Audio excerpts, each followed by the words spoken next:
a nákladovým priestorom sa nachádza palubný technik.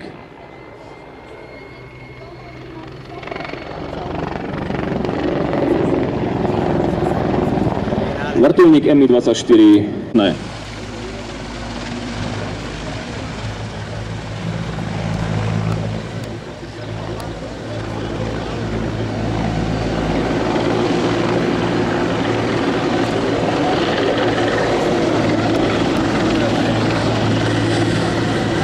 Display pilot slovenského predvádzacieho tímu vrtuľníka Mi-24, plukovník Miroslav Korba, je skúsený letec, jeho celkový nálet sa pohybuje okolo 2500 hodín a lietal na rôznych typoch lietadiel, a to či už vetroňou ako Blaník, alebo aj na zvukových prúdových republiky, ale aj ďalší členovia. Váš pohľad po ľavej ruke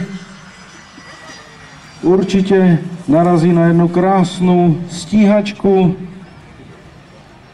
ktorá vám predvede svoje. A už vidíte lietadlo JAS-39 Gripen vzdušných síl Maďarska, ako roluje na miesto zletu na Piešťanskej vzletovej pristávacej.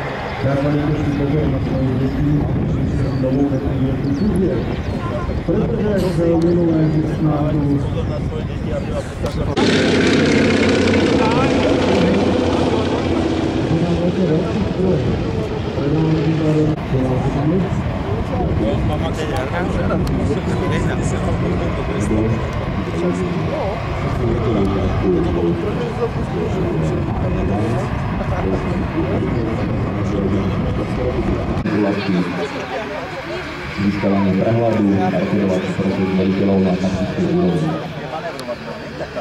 Prostriedok Skylark je určený na prieskum ktorý sa dá stále do a pre nás